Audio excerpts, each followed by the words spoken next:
안녕하세요. 네, 반갑습니다. 시민카페 길 TV 로드쇼에서 야심차게 준비한 천안문 이야기 첫 번째 순서입니다.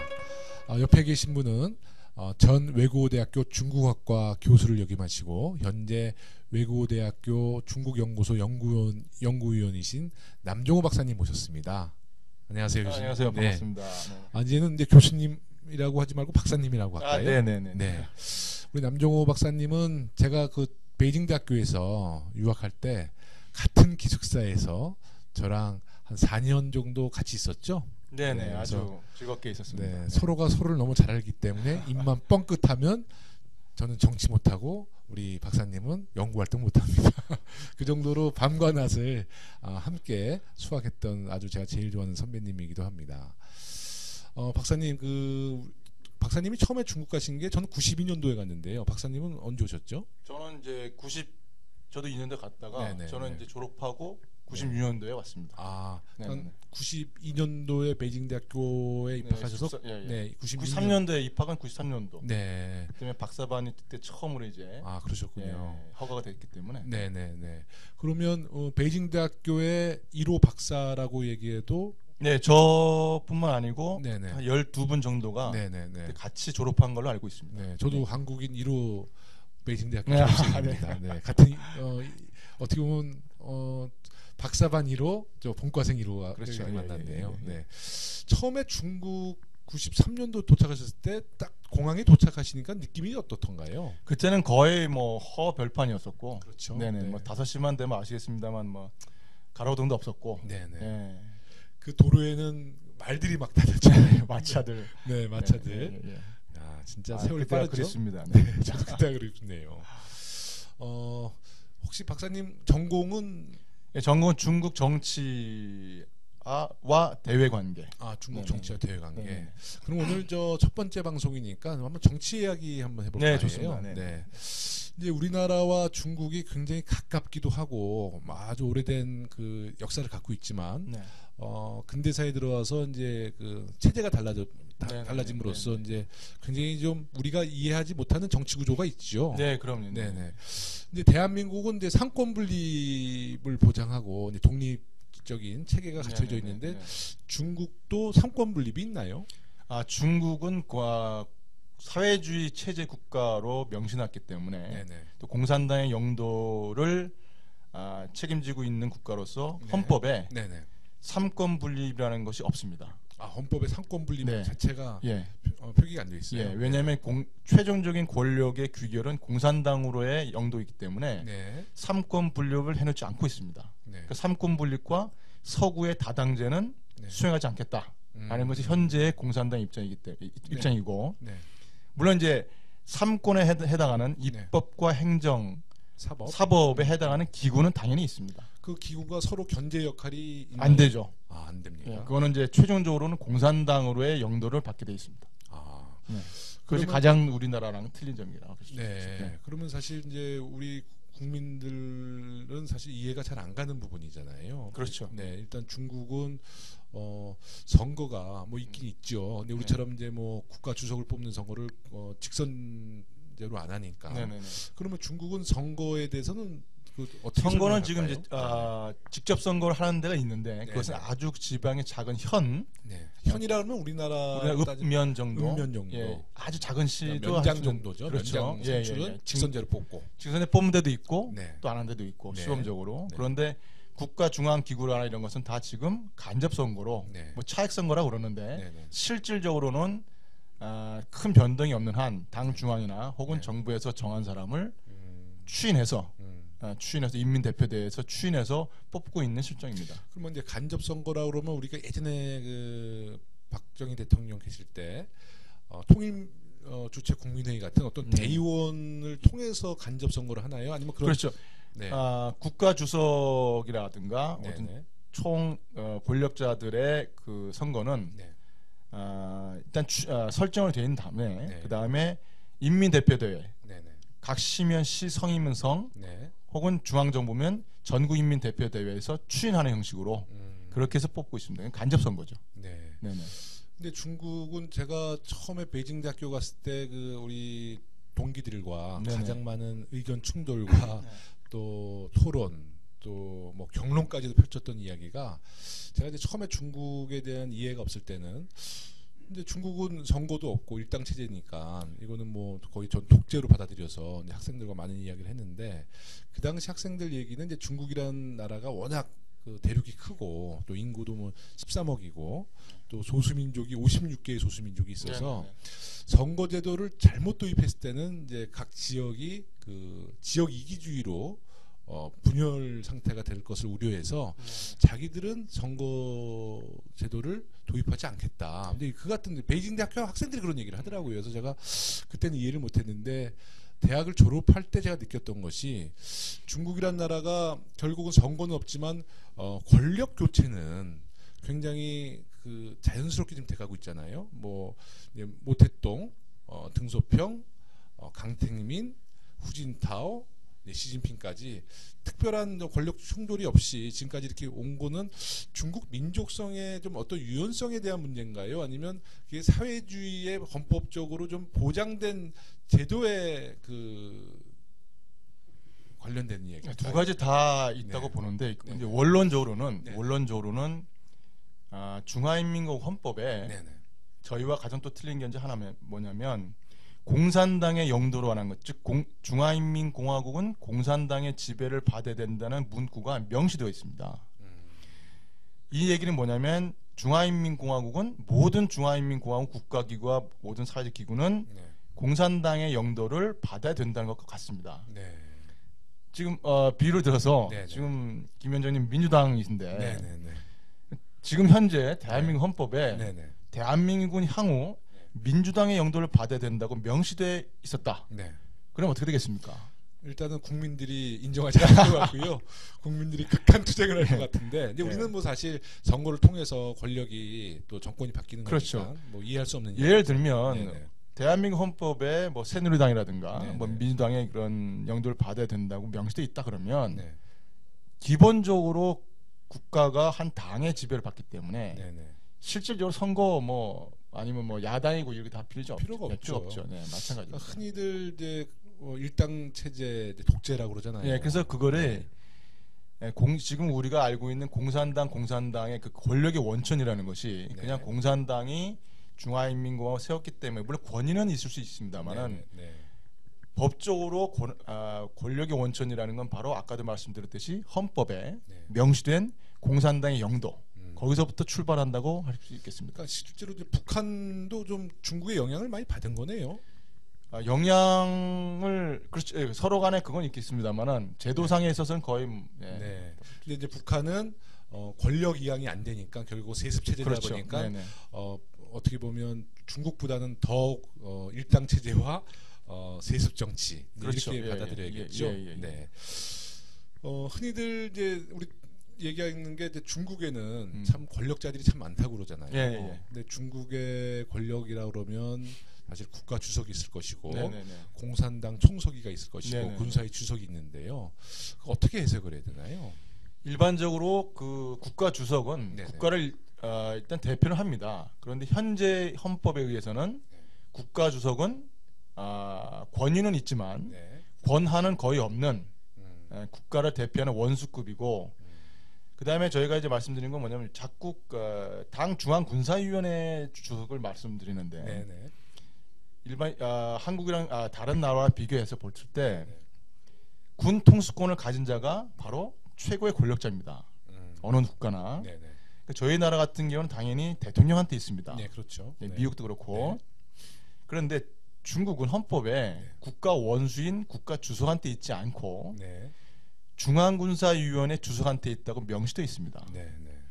그 얘기는 뭐냐면 현재 중국에서 가장 큰 권력을 가진 자는 국가 주석이 아니고 중앙군사위원회 주석입니다. 그런데 현재 시진핑은 국가 주석 겸 당 총서기 겸 중앙군사위원회 주석을 다 갖고 있습니다. 명실상부한 최고 권력자라고 할 수 있겠습니다. 그렇군요. 제가 기억하기는 이제 장저민 전 국가 주석이 그 후진타오에게 권력을 이양할 때 공산당 총석이 이양했죠. 그리고 먼저 국가주석. 네, 국가주석 이양했는데 군사위 주석은 한 2, 3년 후에 이양한 네, 걸로 알고 끝까지 있거든요. 갖고 있다가, 네, 그때는 왜 그랬던 거죠? 그것은 이제 권력의 이양을 네. 확실히 권력의 이양을 하기 전에 네. 자신의 후임을 충분히 대비하겠다는 공성이 컸겠죠. 네. 그러면서 국가주석과 당 총석이는 물러났지만 실질적인 권력자는 두 가지의 요직이 줬음에도 불구하고 장저민이가 실제로 국가의 최고의 통치자라고 말할 수 있었겠네요. 그렇죠. 예. 그러니까 국가주석과 공산당 총석이를 이양했음에도 불구하고 군사위 주석을 안 줬기 때문에 네네네. 그 당시는 실제적인 권력자는 장저민이었다. 외면적으로는 예. 그렇지만 대외적으로는 국가주석을 갖고 있는 사람이 뭐 국가주석의 대표를 상징적인 것인 거죠. 네. 그 이전의 모택동 때하고는 전혀 틀립니다. 네. 그때는 모택동이 다릅니다. 예. 네네. 왜냐하면 다른 그 모든 권위와 오는 권한을 이제 모택동이 갖고 있었지만 지금은 헌법에 국가주석의 권한이 거의 없다고 볼 수 있기 때문에 단지 권위는 있겠죠. 그러면 이제 결국은 중국의 최고 권력자를 판단할 때는 군사위 주석을 맡았느냐 못 맡았느냐. 맞습니다. 예전에 이제 모택동 전 주석이 이런 얘기 했잖아요. 모든 권력은 총구에서 나온다. 근데 그것도 같은 생각인 거죠? 예, 근데 그거 물론 맞습니다. 그게 현대적으로 해석을 해서 맞는데 원래는 여기 뭐 재미난 에피소드 있는데. 그 모택동이 얘기한 권력은 총구에서 나온다는 게 원래 요새 나온 것이 아니고, 그렇죠. 네. 모택동과 이제 그 모택동의 공산당과 국민당 장개석의 국민당이 내전을 했을 경우에 그때 이제 그 맨 처음에는 공산당이 무장력이 없었습니다. 그래서 장개석과의 그 국민당과의 내전을 위해서 공산당도 무장화를 시켜야지만 정권을 획득할 수 있다라는 뜻에서 권력은 총구에서 나온다라고 얘기가 됐던 겁니다. 근데 지금 이제 그것도 이제 아까 말씀하셨듯이 현대적 의미로 당연히 군사력을 장악하는 사람이 최고의 권력자가 되겠죠. 시진핑 현 주석은 이제 군사위 주석도 다 이양을 받았고요. 결국은 이제 공산당 총석이 군사위 주석, 국가 주석. 그러니까 사실 지금 중국의 최고의 권력자라고 이야기해도 뭐 이견이 없는 거죠. 그렇죠. 물론 집단 지도 체제지만 실질적으로 군사위 주석과 지금 또 국가 주석, 당 총석이 겸임한 게 있기 때문에 실질적인 최고 권력자라고 할 수 있겠습니다. 근데 이제 분명히 그 직선제는 아니지만 그 세 가지의 주요 요직을 물려받을 때는 분명히 후원자나 뭐 지지 세력이 있어야지만이 그 당 원로들이나 뭐 그렇죠. 어떻게 그 중요한 세 가지의 요직을 또는 이전에 있는 강택님 등서병부터 예외 없이 자신들의 그 전체적인 공산당의 전체적인 그런 후계자를 정해놓고 개인적인 후계자가 아니고 그래서 그 인물을 타협을 통해서 후계자로 출발시킨다는 것이 가장 중요한 관건이라고 하겠습니다. 전체 공산당의 미래를 걸고 후계자를 선임하고 그 후계자한테 자리를 양보해 주는 것.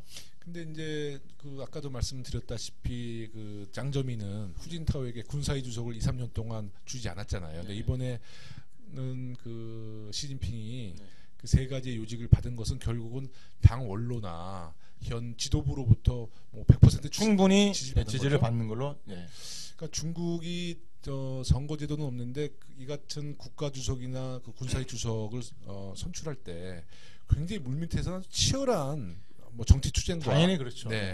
그래서 이제 어차피 전국인민 대표 대회에서 추인하는 형식으로만 하기 때문에 실질적으로 타액 선거를 하지만 그 이전에 공산당 내부에서 결정을 한 다음에 그것을 가지고 전국인민 대표 대회에서 추인해서 선출하는 것으로. 그러니까 물밑 작업을 아주 완벽하게 한 거네요. 그렇죠. 물밑 작업을. 2013년 좀 있으면 2013년 끝나지만 2013년 3월달에 전국인민 대표 대회에서 2012년 10월달에 결정된 당 공산당의 결정대로 아시겠습니다만 시진핑이 국가주석에 오르고 리커창 리커창이 총리로 오르고 그렇게 안배가 된 거죠. 그러면 이제 우리나라 대통령은 임기가 5년, 중국의 국가주석은 중앙정부급 네. 혹은 성급 이상의 주요 직책은 5년으로 되어 있습니다. 그런데 5년. 네. 연임이 가능합니다. 네, 연임. 특별한 어떤 정치 투쟁이나 네. 어떤 정치적인 제약이 아닌 한에는 네네. 앞으로 시진핑도 약 10년을 네. 할 수 있겠죠. 그러니까 이제 뭐 대통령은 이제 국가를 사실 사회주의와 중국 공산당을 만들었기 때문에 굉장히 오랜 기간 중국의 최고 권력자로 했고 네네. 등소평도 뭐 그 비슷한 네네. 유래가 있었지만 이제 장저민, 후진타오, 이제 시진핑까지는 거의 10년을 거의 임기를 보장받은 네, 거죠. 그렇죠. 특별한 정치 투쟁이 아니면 네네. 네네. 받은 거죠. 그래서 등서평도 그때부터 강택민도 10년을 했고 후진타오도 10년. 네. 향후 이제 시진핑도 특별한 것 아까도 말씀드렸듯이 별 문제 없으면 네. 앞으로 10년은 아마 군림할 것으로 생각이 됩니다. 네, 그 뭐 사실 이제 우리나라 언론에서도 조금 나오고 이제 타이완이나 홍콩에서 많이 나왔던 얘기인데요. 이제 시진핑이가 그 세 가지의 요직을 받은 이유 중에는 네네. 안 보이는 권력 중에 네네. 저희가 중국의 안 보이는 권력, 이제 보이는 권력은 이제 공산당 영도 네네. 아래 있지만 안 보이는 권력이 일단은 태자당 그리고 상해방, 상하이방이죠. 그 다음에 공칭투안, 이제 공산당, 네, 청년 동맹. 네. 이 세 개 단체가 사실 안 보이는 권력이라고 하잖아요. 근데 시진핑이가 가장 대표적인 태자당의 지도자고. 태자당과 이제 보통 전문가들이 얘기하기를 상하이방 그러니까 강택님과 같이. 그러니까 강택민 전 국가주석이 좀 지원을 했다는 이야기가 있죠. 그렇죠. 왜냐하면 중국은 이 원로들의 정치가 아직도 살아 있습니다. 다 그 편지를 쓰는 서신 정치라고 그러던데요. 다 편지로. 서신이라는 건 이제 왜냐하면 이후에도 반드시 기록이 남아야 되기 때문에 그래서 서신은 아주 중요합니다. 그럼 그 서신을 자신의 생명과 직결되는 문제입니다. 그러니까 이 편지를 뭐 예를 들어서 이번 당대회 때 시진핑을 지지해라. 그러면 이 편지를 보고 찢는 게 아니라 그걸 다 기록해 놓습니까? 다 기록합니다. 그 외에도 이거 갖고 있다가 오히려 그래서 불이익을 받을 수가 있을 텐데. 그래서 편지를 쓴다는 것, 즉 네네. 자기의 친필로 쓴다는 것이 그렇게 힘들고 그렇게 정확히 할 수밖에 없는 상황입니다. 그러니까 중국의 원로들의 그 서신 정치가 굉장히 막강한 영향력이 있다는 것이 이제 사실이군요. 네, 맞습니다. 네. 그래서 그 언론을 보니까 이제 시진핑은 그 태자당의 지도자고, 이제 장저민은 뭐 그 유명한 상하이방의 사실 이제 리더고, 전 국가주석인 후진타오는 공칭투안, 공산당 청년연맹의 또 지도자인데. 실제로 그 세 개의 안 보이는 권력 중에서 시진핑이가 세 가지 요직을 받은 이유는 결국은 상해방과 그 태자당이 연합을 해서 결국 후진타오 국가주석이 군사위 주석을 물려주지 않으려고 했는데 결국은 그런 권력의 투쟁 속에서 좀 실각했다는 얘기도 제가 있던데요. 보기에는 권력의 투쟁에서 실각이라는 것보다도 물려줘도 무방했기 때문에 물려준 것이 타당하게 그래도 뭐 생각합니다. 군사위 주석을 2, 3년 갖고 있으면 더 좋죠. 좋은데 그 이후에 나타난 파장이 더 클 수 있습니다. 오히려 그러니까 중국 정치가 굉장히 디테일하네요. 그래서 그것도 혼자 결정한 것이 아니고 아마 충분한 상의 끝에 이번에는 같이 물려주는 것이 아주 좋겠다라는 것으로 아마 안배가 될 가능성이 큽니다. 또 한 가지 하나 재밌는 거는요. 보통 이제 그 잠깐 태자당, 상해방, 뭐 공천당 나누는데 보이지 않는 권력이라고 말씀해도 좋지만 모두 다 공산당원들이고 공산당의 이익과 국가 이익에서는 중국은 타협을 잘합니다. 그러니까 민족이 좀 유연하죠. 그렇죠. 자기의 완전한 이익이 뺏기지 않는 한에는 서로 간에 타협을 잘 하는데 그 타협의 이면에는 꼭 이게 하나 있습니다. 자신의 이익과 시간과 맞바꾸는 그러한 전략을 많이 쓰죠. 이번에는 내가 좀 양보를 하더라도 다음에 기다리고 있으면 이게 다시 오는. 이게 우리나라 정치인들에게 좀 도입됐으면 좋겠네요. 그렇죠. 너무 급하게. 우리는 너무 조급하고. 그런데. 그다음에 중국은 이 원로를 잘 대접합니다. 그래서 지금 이제 이전에 나왔던 짜오즈 양이 뭐 연금 상태했다 이러는데 그건 전혀 아닌 얘기고. 또 원로들도 함부로 자신의 정치적인 의견을 내세우지 않습니다. 그러니까 이제 권력에서 물러나면 그렇죠. 어떤 정치적인 자기의 의견을 잘 공개적으로는 안 공개적으로는 그렇죠. 예. 뭐 정부를 비판하든지 예, 국가 예. 지도자를 비판하지 않는다는 예. 얘기죠. 그래서 지금 그 당에서는 지금 당 원로를 모시는 그 기구가 있습니다. 네네. 지금 2010년도 현재 146명이라고 하는데 네.